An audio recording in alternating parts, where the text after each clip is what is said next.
The air in the room was thick with tension, smelling of ozone and old dust. The only light came from the blue flicker of a screen, casting long, distorted shadows that danced with the slightest movement. In the center of the room, a lone figure stood motionless, a silent sentinel in the dark.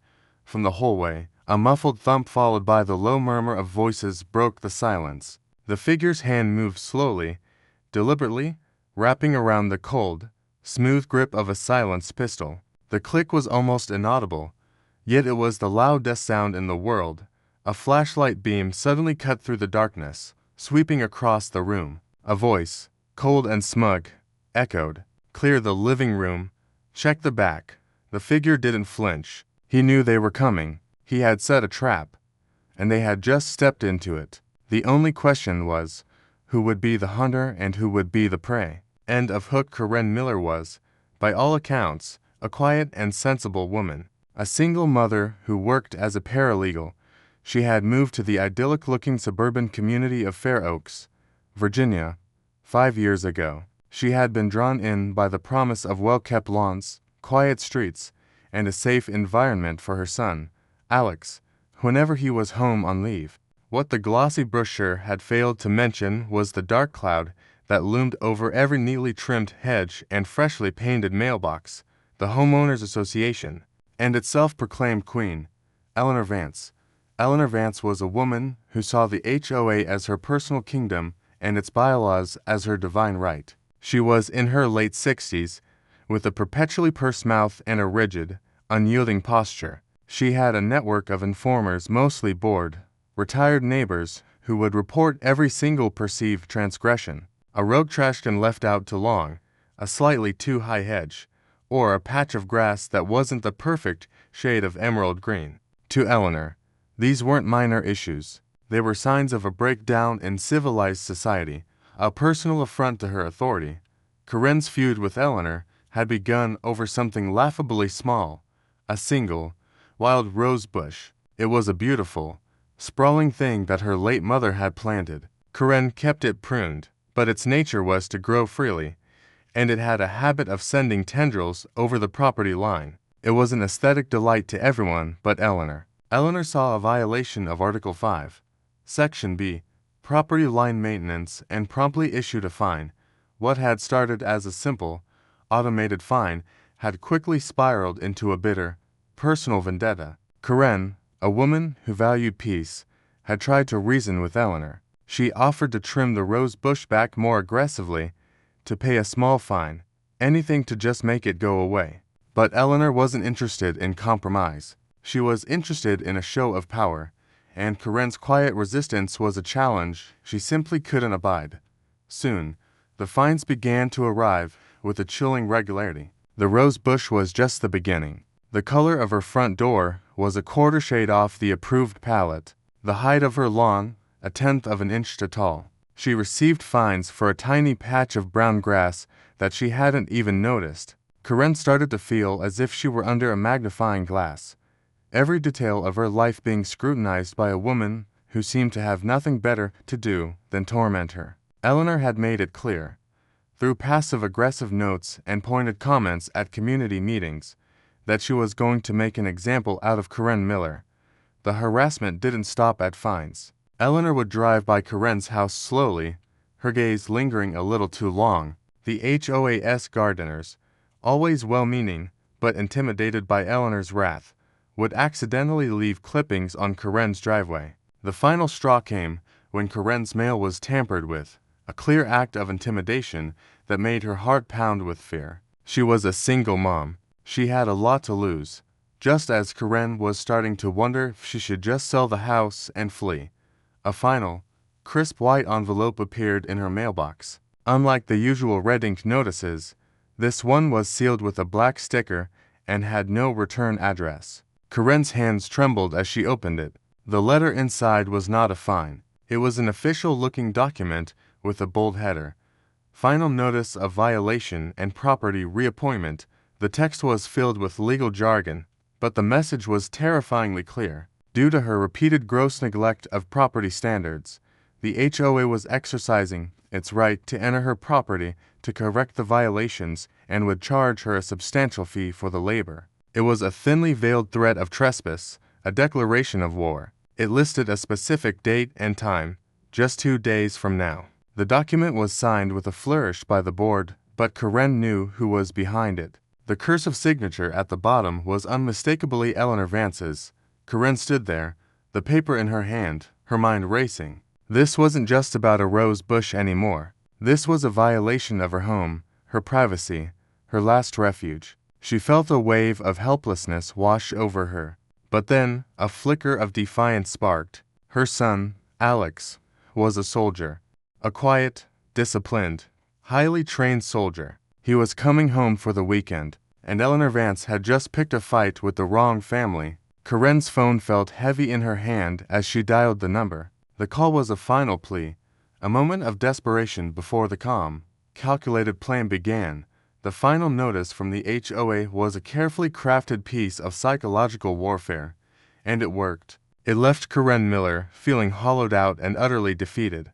The feigned legality, the cold, official-sounding language, and the clear threat of trespass made her feel like a tiny mouse caught in the claws of a hawk. Her home, her sanctuary, no longer felt safe. She found herself jumping at every car that slowed down on her street, her heart pounding with the fear she hadn't felt since her husband's passing. She saw Eleanor Vance everywhere, a fleeting glimpse of her car, the cold stare of one of her neighbors. All of it feeling like a suffocating net closing in. Karen spent the next day in a state of quiet panic. She reread the notice, searching for a loophole, a legal error, anything that might give her an advantage. There was nothing. Eleanor had been meticulous, her power-hungry nature translating into an obsessive attention to detail that made the document airtight. Karen felt a deep sense of shame and helplessness. She had always been a self-sufficient person, but this was a battle she couldn't win with logic or reason. She was up against pure, irrational malice, disguised as suburban governance. As the sun began to set, casting long, mournful shadows across her living room, Karen knew she couldn't handle this alone. She had always been fiercely independent, but this situation was different. It wasn't just a fine. It felt personal and dangerous. Taking a deep breath, she picked up her phone and dialed the one person she knew could handle this. The call went to voicemail after 2 rings. She left a short, shaky message. "Alex, it's Mom. I'm so sorry to bother you. But something's happening here. The HOA, Eleanor Vance. She's taking things too far. I just need your advice. Call me when you get this." Within moments, her phone buzzed with an incoming call. The caller ID simply read Alex. Karen's hands trembled as she answered. "Alex, I didn't think you'd be able to call back so fast. I have a few minutes." "Mom," his voice was calm and steady, a reassuring anchor in her swirling anxiety. "I got your message. What's going on? You sound upset." Karen explained everything, her voice cracking with a mix of frustration and fear. She detailed Eleanor's obsessive harassment, the endless fines, the tampering with her mail, and finally, the terrifying final notice. She described the document's veiled threats, the mention of her property being reappointed, and the specific date and time they planned to enter her home. She could hear the silence on the other end of the line, a long, careful pause. Unlike her, who was consumed by panic, Alex's mind was a tactical processor, calmly analyzing every detail. Sergeant Alex Miller was not your average son. A decorated Green Beret in the U.S. Army Special Forces, he had a mind as sharp as his combat skills. He had operated in some of the most dangerous environments on Earth, where a single miscalculation could mean the difference between life and death. Threats, intimidation, and power plays were his profession. He was trained to handle high-stakes situations with absolute focus and precision. When he finally spoke, his voice had shifted. It was no longer just a son talking to his mother. It was a professional analyzing a threat. "Okay, Mom, I've heard enough. Don't worry about any of this. Do not engage with Eleanor or anyone from the HOA. Don't answer the door. Don't respond to any more messages. Just leave it all to me." "But, Alex, they're going to break in," Karen cried, the fear in her voice spiking. Not if I'm there first, Alex said, his tone leaving no room for argument. Listen to me. Mom, you've done nothing wrong. They're trying to intimidate you because they think you're alone and weak. They don't know who they're messing with. I'm coming home. I'll be there in time. This isn't just about a rose bush anymore. This is a clear case of harassment and unlawful entry. I'll handle it. Corinne felt a wave of relief so profound it brought tears to her eyes. The sound of her son's calm, confident voice had a physical effect on her, melting away the dread that had been building for weeks. She knew that when Alex said he would handle something, he meant it. He wasn't reckless. He was methodical and effective. He knew how to assess a situation, neutralize a threat, and turn the tables on his adversaries. Eleanor Vance and her power-hungry team had just made a colossal mistake. They had picked a fight not with a helpless single mother, but with a highly trained soldier who was now on his way home, ready to take control. The call ended. Corinne sat in the quiet of her home, the final notice no longer feeling like a death sentence. It felt like a countdown to the moment her son would arrive and the real game would begin. Alex Miller arrived home the next morning. The suburban calm of Fair Oaks, Virginia, was a stark contrast to the environments he was used to. He stepped out of his truck, not with a soldier's swagger, but with the quiet, focused demeanor of a predator entering a new hunting ground. He greeted his mother with a warm embrace that instantly conveyed a sense of safety. Corinne, still shaken, felt a surge of relief. "They're coming tomorrow," she whispered, her voice tight with anxiety. "I know," he replied simply, his eyes already scanning the house and the neighborhood. Alex began his assessment, not of the lawn or the rose bush, but of the environment itself. He walked the perimeter of the property with a slow, deliberate pace. He noticed a small, nearly invisible camera tucked away in the branches of a neighbor's tree across the street, its lens pointed directly at the front of his mother's house. He saw the faint, almost erased boot prints near the side gate. These weren't the signs of a petty dispute. They were the hallmarks of a low-grade surveillance operation. Eleanor Vance wasn't just a nosy neighbor. She was a calculated aggressor. Inside the house, he found more evidence. The lock on the back door showed signs of a recent attempt to pick it. A small, almost imperceptible scratch on the living room window indicated someone had tried to jimmy it open. Alex's calm facade hardened into something else, a silent, simmering focus. This wasn't a zoning violation anymore. This was a direct, illegal attempt to intimidate and harass a single woman. His mother was not safe, and that was something he could not tolerate. Sitting his mother down, Alex explained his plan with the same clarity he used when briefing his team. "First, we're going to use their arrogance against them," he said. "They think this house is an easy target. They're expecting an empty house or a woman who will fold under pressure. They have no idea what they're walking into." He meticulously set up a small camera inside the living room, hidden in a bookshelf, ensuring it had a wide view of the entrance and the entire room. He configured a second camera, smaller still, near the front door. "We're going to get everything on video," he explained. "Every single detail, their illegal entry, their faces, their actions. The police and a judge will need this." His plan was a simple but effective ambush. He would disable the locks on the front door just enough so they could be bypassed, making it appear as if the invaders had successfully picked them. This would give them a false sense of security. He then instructed his mother to be out of the house by the specified time, ensuring she was a safe distance away and could not be involved in the confrontation.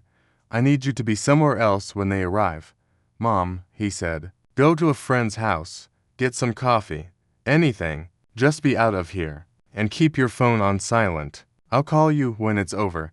As the clock ticked closer to the appointed time the next day, a cold confidence settled over Alex. He felt a familiar surge of adrenaline, the kind that came before a high-stakes mission. He had been preparing for this his whole life. He put on a simple, dark t-shirt and jeans, his movements fluid and economical. He found a good hiding spot, concealed by a heavy, old armchair and the shadows of the room, where he could observe without being seen. He checked his phone, which was connected to the hidden camera feed. The trap was set. Now, He just had to wait for them to walk into it. At precisely 2 p.m., a black SUV pulled up to the curb. Eleanor Vance stepped out first, her face a mask of satisfaction and hubris. She was flanked by 2 large, burly men in black polo shirts and tactical pants, each wearing a vest with the words HOA enforcement emblazoned in white. The sight was ridiculous, a parody of law enforcement, but the men themselves were not. They had the hulking physiques of off-duty security guards, their faces set in aggressive, practiced scowls. Eleanor Vance strode up to the door, a triumphant smirk playing on her lips. She gestured for one of the men to step forward. He pulled out a small set of lock-picking tools, his movements clumsy but effective due to Alex's previous work on the lock. A click, and the door swung open. Eleanor Vance pushed it wide, a sneer on her face. "Well, boys," she said, her voice dripping with venom, "looks like no one's home. Let's make this quick." They stepped inside, their chests puffed out, confident and arrogant, ready to take control.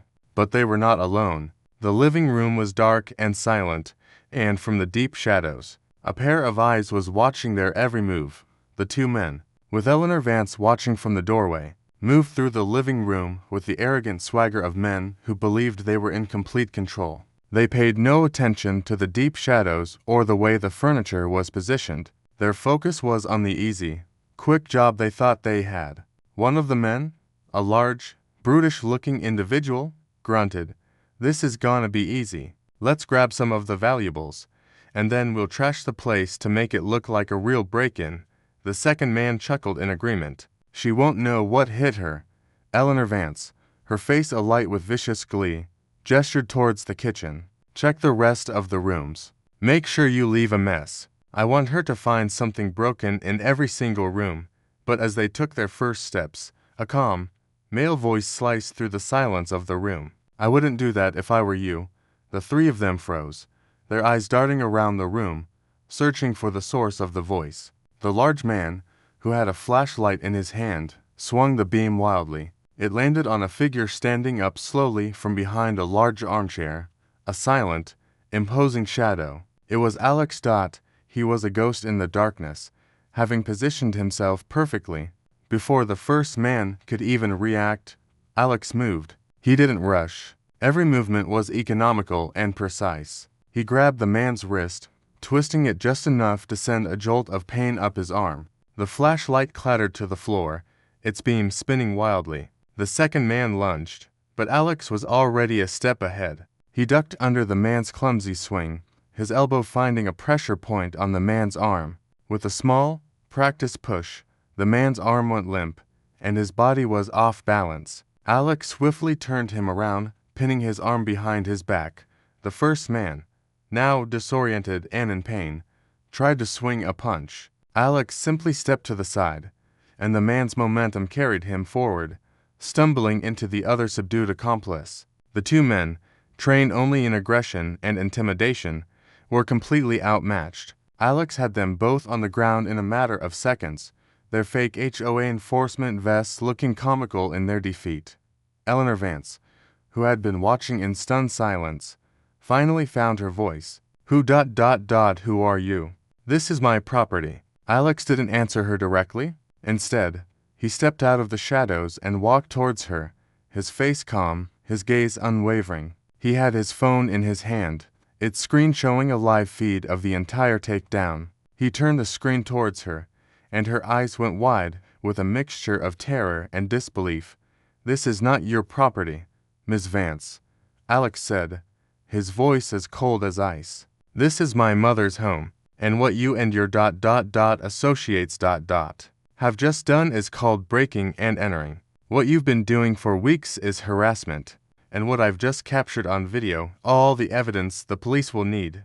Eleanor, seeing her own panicked face on the screen, sputtered, "This is a violation of my rights. You can't record me. I'm on private property, and you're trespassing." Alex corrected her, his voice devoid of emotion. "You just broke into a house where you had no legal right to be. And before you start lying to the police, you should know that I'm Sergeant Alex Miller, U.S. Army Special Forces. I am well trained in evidence collection and threat neutralization. I know exactly what I'm doing, and I have everything on record." The information hit Eleanor like a physical blow. The smug, confident expression she had worn for months crumbled. She looked at the two men, still groaning on the floor, and back at Alex's calm, impassive face. Her face turned pale, and the terror in her eyes was palpable. She had picked a fight not with a helpless single mother, but with a highly trained soldier, and she had just lost spectacularly. "This can't be happening," she muttered, the words barely a whisper. Her entire plan, her months of meticulous torment, had just fallen apart in seconds. She was humiliated, exposed, and trapped. Alex didn't say a word. He simply pulled out his phone and dialed 911, leaving Eleanor to stand there in the silence, her arrogance replaced by absolute dread.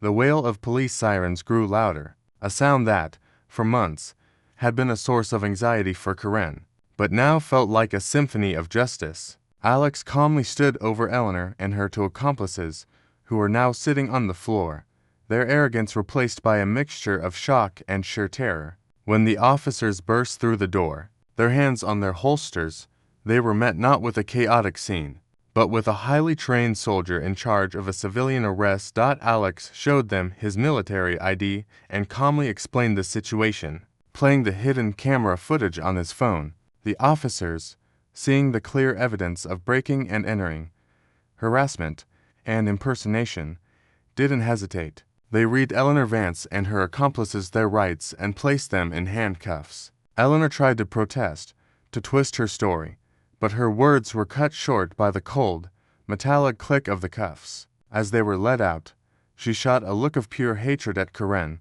who was now standing by her son, a quiet sense of triumph on her face.